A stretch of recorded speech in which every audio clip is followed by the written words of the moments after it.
There is a viral clip going around of Nancy Pelosi being confronted by some anti-war protesters, and I have a lot to say about this. Don't call us Russian apologists or Chinese apologists. You are an Israel apologist. You are an Israel apologist.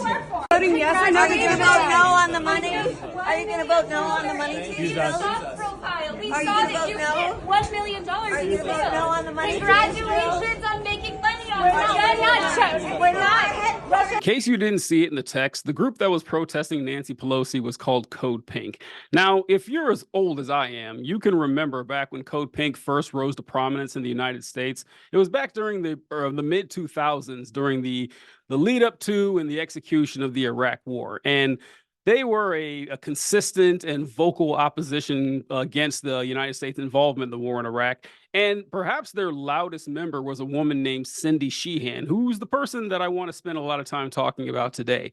Cindy Sheehan was the mother of a United States service member who was killed in the Iraq War. And after her son's death, Cindy Sheehan joined Code Pink and became an active member in organizing protests and speaking out about how she did not believe we were justified in this conflict. She believed the Iraq War was unjustified in its entirety, and that the global war on terror had caused death and destruction around the world, from the United States, deaths that were, counterproductive to our goals and disproportionate to, any suffering that we had, taken on in the past. And for these the obviously correct opinions, Cindy Sheehan was vilified by American media and specifically conservative media for well over a decade. Yeah, she lost her son. We feel bad. I'm not vilifying a woman. I play her comments. And I tell you the truth. She's run by far-left elements who are using her. And she's dumb enough to allow it to happen. It's not a vilification. It's a fact. How can you possibly take exception with the motivation and the position of someone like Cindy Sheehan? Because I believe she's run by far-left elements in this country. I feel bad for the woman. Have you lost family members in armed conflict? No, I have not. Well, then you can hardly speak for her, can you? All right, I'm not speaking. And, you and I are not going to agree on the war in Iraq, and I don't think there's any point in discussing that, but there's also an issue of defending your country and defending liberty and freedom. We've had to beat back fascism, Nazism, totalitarianism, Imperial Japan, and now we have terrorism. And it's a very complicated war to fight. Why are we in Iraq? Iraq was no threat to the United States of America. Saddam, first of all, was our buddy. It was a threat to the world. I mean, Cindy Sheehan is just Bill Burkett. Her story is nothing more than forged documents. There's nothing about it that's real, including the mainstream media's glomming onto it. It's not real. It's nothing more than an attempt. It's the latest effort made by the coordinated left. I want you to really sit and contemplate the cartoonish evil that you just witnessed right there. You have a woman whose crime in their eyes is criticizing a war that we had no business fighting. A woman who lost her own child in this conflict. So while she spends her life, she can't just mourn. She has to try to stop it from happening to other people's children, telling them what we all agree is correct. She spent all this time being treated like a villain by powerful people with massive pulpits for over a decade.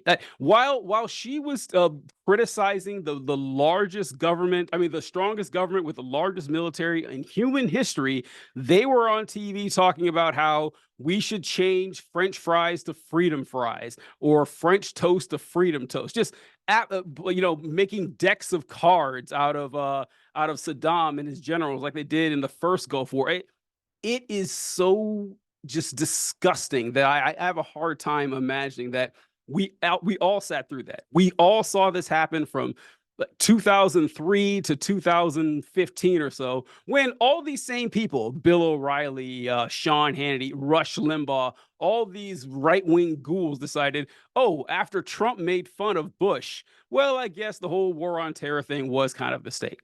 Just dropped it like it was no big deal. There was never any there was never any apology to Cindy Sheehan for, questioning her patriotism. There was no moment of self-reflection saying, "Oh, wow, we should really reevaluate our moral compass because we just spent, 15 years gleefully supporting actions that ended up killing hundreds of thousands of people unnecessarily, as if there was ever a necessary reason to do that, displacing millions, destabilizing an entire region of the planet, and just moving on. Just no big deal, just another Tuesday." Like, it's it's just so vile. And I really want to bring it home by mentioning the fact that not only did they criticize Cindy Sheehan for, her correct opinion about the war on terror, guess what? They also claim she was an anti-Semite for, saying that, hey, maybe the way Israel treats the Palestinians is not correct. I think that's kind of a problem there.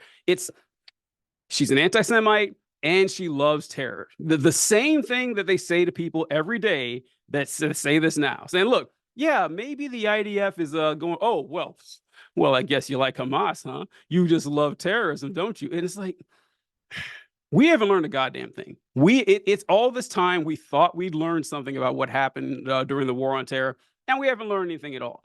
It, I don't really know what to say at this point. I don't know if you're out there and you don't see a problem with the way Israel is